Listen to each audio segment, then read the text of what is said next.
Assalamualaikum warahmatullahi wabarakatuh. Halo, apa kabar anak-anak ibu kelas 7?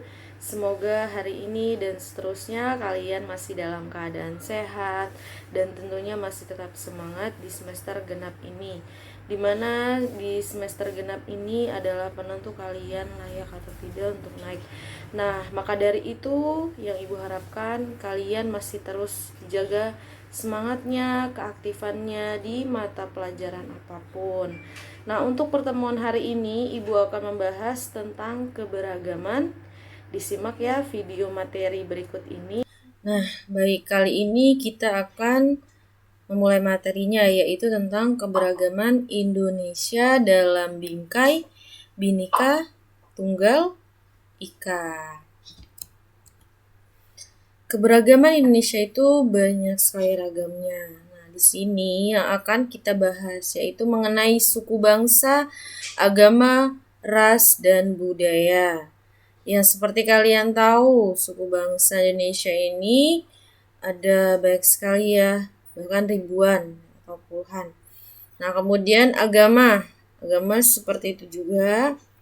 Kemudian ras juga ada bagian-bagiannya, dan budaya akan Ibu jelaskan satu persatu ya. Nah, simbol Bhinneka Tunggal Ika sendiri itu adalah Garuda Pancasila. Nah, kalian pasti tahu kan arti Bhinneka Tunggal Ika itu sendiri, yaitu artinya apa? Ada yang tahu? Iya, betul. Bhinneka Tunggal Ika artinya berbeda-beda tetapi tetap satu juga. Nah, itu tergambar dari burung atau lambang dari Indonesia, yaitu Garuda Pancasila. Nah, di sini ada lambang-lambangnya bintang, ada rantai, ada pohon beringin, ada kepala banteng, dan padi dan kapas. Faktor keberagaman Indonesia itu ada 6. Nah, yang pertama letak strategis, yang kedua kondisi negara kepulauan, yang ketiga perbedaan kondisi alam, keempat keadaan transportasi dan komunikasi, kemudian yang kelima penerimaan masyarakat terhadap perubahan, dan yang keenam yaitu ilmu pengetahuan. Ini akan Ibu jelaskan dari 1 sampai 6. Nah, yang pertama letak strategis, yaitu kita mengetahui bahwa letak Indonesia di antara persilangan antara benua Asia, Australia, dan Samudra Pasifik dan Samudra India. Nah, itu yang membuat jalur ini menimbulkan jalur perdagangan yang mengakibatkan bangsa barat itu banyak mendiami Indonesia sampai saat ini.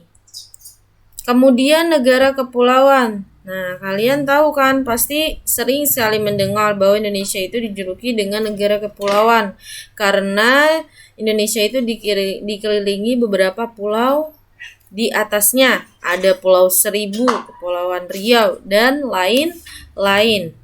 Kemudian perbedaan kondisi alam.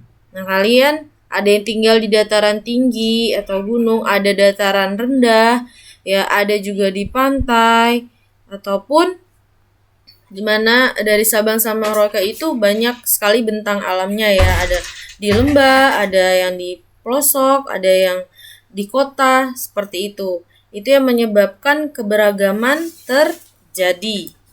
Kemudian keadaan transportasi dan komunikasi. Nah, dari zaman dulu hingga sekarang itu terlihat sekali perbedaannya.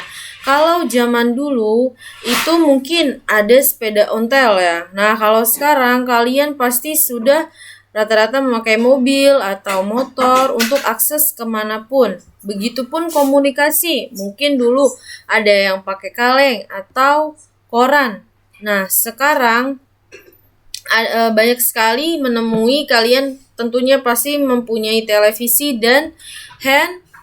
Kemudian selanjutnya ada penerimaan masyarakat terhadap perubahan. Nih, di sini saya contohkan, misalnya kalian tinggal di daerah ya. Nah, kalian mau tidak mau itu harus bisa akses informasi dari mana saja.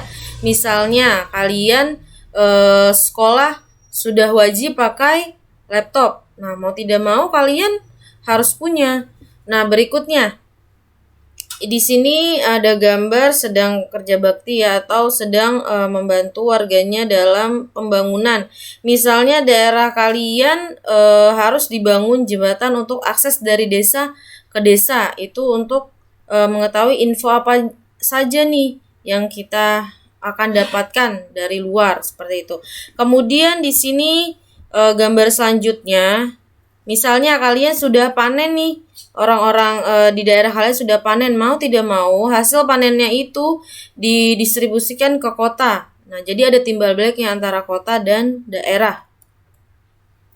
Selanjutnya ada ilmu pengetahuan. Nah, seperti kalian ini nih sedang menyimak video pembelajaran dari Ibu, itu suatu yang kalian dapatkan, ilmu yang kalian dapatkan agar berguna di masa yang akan datang. Kesimpulannya, nah, simbol atau semboyan Bhinneka Tunggal Ika dipergunakan sebagai upaya untuk mempertahankan persatuan dan kesatuan bangsa Indonesia. Meskipun ya kita tahu yang tadi sudah Ibu bahas, berbagai macam suku bangsa dari Sabang sampai Merauke, ada adat istiadat, ras, dan agama masyarakat Indonesia tetap bersatu dalam perjuangan mengisi kemerdekaan. Tantangan sebagai generasi muda terhadap keberagaman. Nah, tadi seperti sudah saya tekankan, walaupun kalian berbeda-beda, itu harus tetap satu dalam kesatuan. Karena apa? Karena supaya tidak timbul perpecahan. Ya, dimana Indonesia ini kan beragam sekali. Ada suku bangsa, ras, budaya dari Nanggro Aceh sampai Papua. Selanjutnya, bentuk keberagaman masyarakat Indonesia. Nah, yang pertama ada keberagaman suku. Nah, didapatkan dari data BPS atau Badan Pusat Statistik. Indonesia memiliki 1.340 suku bangsa. Wah, banyak sekali ya. Nah, yang pertama yang akan Ibu bahas yaitu mengenai suku Jawa. Nah, di suku Jawa ini ada Jawa Osing atau Using, ada Tengger, ada Samin, Bawean atau Boyan, ada Naga, ada Nagaring. Nah, dalam suku Jawa ini ada tingkatan dalam bertutur kata. Yang pertama ada ngoko, kasar, madua, tengah, dan yang terakhir kerama halus. Jadi ketika kalian berbicara di lingkungan Jawa itu ada tingkatannya. Ketika kalian berbicara dengan orang tua, teman sebaya, itu ada tingkatannya. Seperti itu. Selanjutnya ada suku Sunda. Nah, dalam suku Sunda ini sistem kekerabatannya itu parental. Garis keturunannya ditarik dari ayah dan ibu. Nah, di sini ada angklung ya, contohnya angklung alat musiknya. Nah, di sini ada tarian, ada rumahnya nih ya. Nah, kemudian ada suku Batak. Batak itu terbagi menjadi ada Batak Angkola, ada Batak Karo, ada Mandailing, ada Pak Dairi, ada Simangulun, ada Tapanuli. Ya. Nah, di sini mungkin kalian lihat nih ya, ini ciri khas sekali dari rumah suku Batak. Ini seperti kepala kerbau ya. Kemudian ada suku Sulawesi. Nah, Sulawesi ini ada Gorontalo, Makassar, Bantik, Minahasa, Pasan atau Ratahan, Ponosakan, Tombulu, Tosawan, Tonsean atau Tosawang, Antigola, Suwawa, Mandar, Babontehu, Amatoa atau orang Kajang, Ampana, anak suku Seko, Aserawanua, Bugis, dan Minahasa. Nah, di sini ada tariannya ya, ada bentuk rumahnya juga hampir sama seperti suku Batak tadi, namun ada beberapa perbedaannya. Nah, di sini ada baju adatnya juga ya. Nah, selanjutnya tadi kan sudah keberagaman suku bangsa. Nah, di sini ada keberagaman agama. Yang pertama ada agama Islam. Nah, agama Islam ini nama kitab sucinya nih, semuanya mungkin sudah tahu ya, Al-Quran. Nah, yang dibawakan oleh Nabi Muhammad. Tempat ibadahnya tentu di masjid. Hari besarnya hari raya Idul Fitri, Idul Adha, Tahun Baru Hijriah, dan Isra Miraj. Nah, selanjutnya ada agama Kristen, Protestan, dan Katolik. Dia sama ya. Kitab sucinya Alkitab. Pembawanya yaitu Yesus. Ibadahnya di gereja. Hari besarnya itu hari Natal, ada Jumat Agung, Paskah, dan kenaikan Isa Al-Masih. Selanjutnya ada agama Hindu. Agama Hindu, kitab sucinya adalah Weda. Ibadahnya ini namanya Pura. Ya, hari besarnya ada hari raya Nyepi, Saraswati, dan hari Pager Wesi. Selanjutnya ada agama Buddha. Nah, kitabnya adalah Tripitaka. Pembawanya adalah Siddhartha Gautama. Tempat ibadahnya adalah vihara nih ya namanya ya. Vihara. Nah, hari besarnya adalah hari Waisak, hari Asada, dan hari Katina. Nah, yang terakhir adalah agama Konghucu. Nah, kitab sucinya adalah Sisucing dan pembawanya adalah Konghucu. Nah, tempat ibadahnya adalah kelenteng dan hari besarnya adalah Tahun Baru Imlek dan Cap Gome. Jadi sudah tahu ya, yang tadi sudah saya jelaskan ya, ada suku bangsa, ada yang barusan ada agama. Nah, selanjutnya ada ras. Nah, ras ini terbagi menjadi beberapa ya. Nah, yang pertama ini kalian tentu pasti mengetahui ya. Ini ada beberapa yang saya berikan fotonya. Yang pertama ada Asiatic Mongoloid. Nah, warna kulitnya itu kulit kuning putih. Bentuk muka dan mata itu mukanya oval dan sipit. Tinggi badannya rata-rata 155 sampai 165.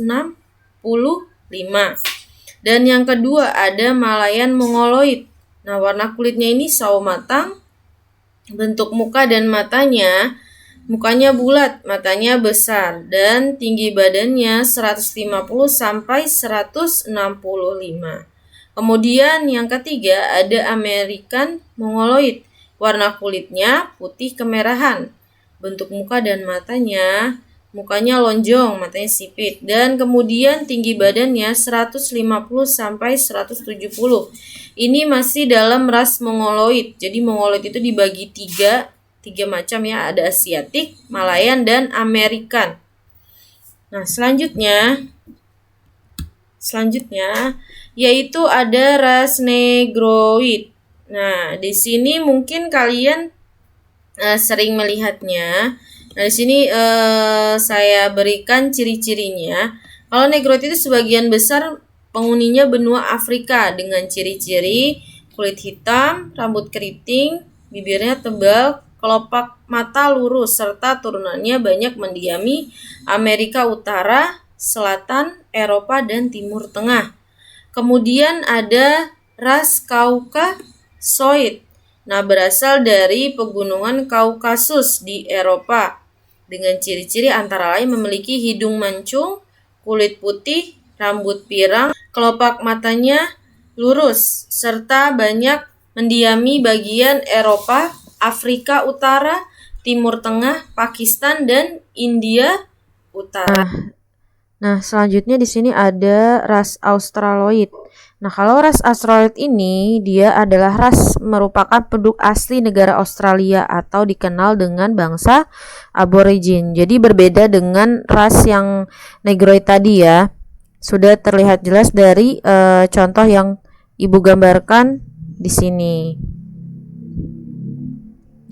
Nah, selanjutnya ada keberagaman antar golongan. Di sini saya contohkan ekonomi dan kasta.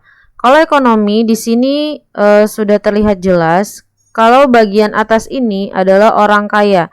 Kalau menengah dia adalah berkecukupan, sedangkan yang bawah adalah miskin. Nah, yang kedua adalah kasta. Kasta biasanya ada di Bali. Nah, di sini kasta ada 4 tingkatan. Yang pertama adalah Brahmana. Brahmana ini adalah golongan paling atas, yaitu kelompok agamawan atau priai. Yang kedua adalah Satria, selanjutnya Wahisa, dan yang paling bawah itu adalah Sudra. Nah, di sini ada tugas untuk kelas 7, yaitu membuat tabel seperti ini yang tadi ada kolom kategori dan nama. Nah, di sini ada suku bangsa, ras, pakaian, rumah, sampai kesenian. Misalkan kalian mengambil contoh suku, di sini tulis Jawa, rasnya apa Jawa, pakaian adatnya apa Jawa, rumah tradisionalnya namanya apa yang di Jawa, alat musiknya juga seperti itu, sampai kesenian. Nah, di sini ibu minimalkan kalian membuat tabel seperti ini 3. Berarti 3 suku bangsa ya. Berarti di sini ada 3 ras, nanti ada pakaiannya 3, rumahnya juga seperti itu ya. Pokoknya 3 tabel masing-masing satu ya. Berarti nanti kalian buat suku Jawa, ada suku Batak, ada suku apa lagi gitu ya. Jadi sudah jelas ya, mungkin itu saja pertemuan kita kali ini. Kurang lebihnya mohon maaf. Wassalamualaikum warahmatullahi wabarakatuh.